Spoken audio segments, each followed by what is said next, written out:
When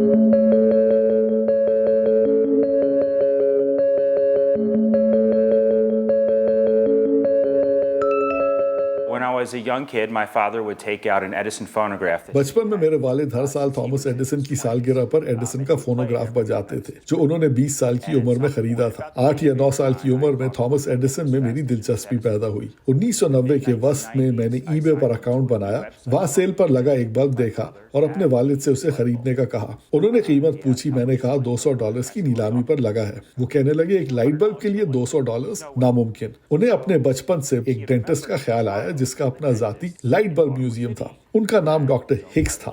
ہم نے انہیں ڈھونڈ نکالا، ان کا میوزیم دیکھا۔ بس وہی لمحہ تھا جب مجھے زندگی بھر کے لیے یہ شوق پیدا ہو گیا۔ I was hooked for the rest of my life.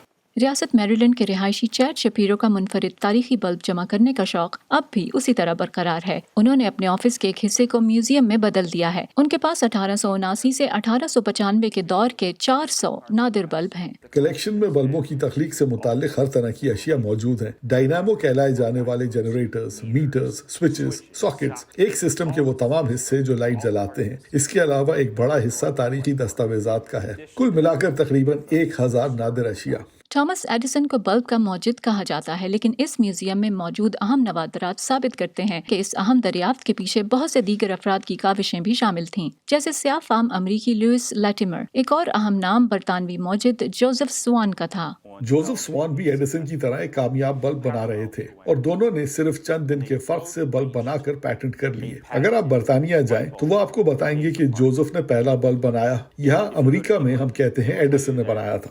چیڈ کے پاس اس زیر زمین برقی تار کا ایک ٹکڑا بھی موجود ہے جسے 1880 میں نیو یارک کے مینلو پارک میں بلب روشن کرنے کے لیے استعمال کیا گیا تھا۔ اس شو کیس میں دنیا بھر کے قدیم بلب اور وقت کے ساتھ ساتھ ان کی ترقی یافتہ شکل کی تاریخ موجود ہے۔ سب سے پہلے بنائے گئے بجلی کے میٹرز بھی دیکھے جا سکتے ہیں۔ بڑے پیمانے پر بجلی کی فراہمی کے ڈائناموز یا جنریٹرز اور اس دور میں امیر گھرانوں میں استعمال ہونے والے مہنگے برقی آلات کے اصل نمونے بھی پائے جاتے ہیں۔ چیڈ اپنی فل ٹائم ملازمت کے علاوہ ہفتے کے 7 دن اوسطاً 3 سے 4 گھنٹے اپنے اس شوق کے لیے وقف کرتے ہیں۔ اپنے ہم ذوق افراد کے ساتھ مل بیٹھنے کے لیے وہ ہر سال یہاں ایک محفل کا اہتمام بھی کرتے ہیں۔ مستقبل میں ان کا ارادہ اپنے نادر مجموعے کی عوام کے لیے باقاعدہ نمائش کا بھی ہے۔ ان نادر اشیاء کے حصول کے لیے وہ کسی بھی سفر اور رقم کی ادائیگی کے لیے تیار ہیں۔ میرا خیال ہے کہ آپ بھی جاننا چاہیں گے کہ وہ کب تک اور کتنے بلب جمع کرنے کا ارادہ رکھتے ہیں۔ کسی محدود دور کی مکمل کلیکشن بنانا بھی کسی کے لیے ممکن نہیں ہے، تو میرا جواب ہے کہ میں کبھی بلب جمع کرنا نہیں چھوڑوں گا۔ یہ کلیکشن کبھی مکمل نہیں ہو سکتی۔ So the answer is I will never stop collecting because the collection will never be complete.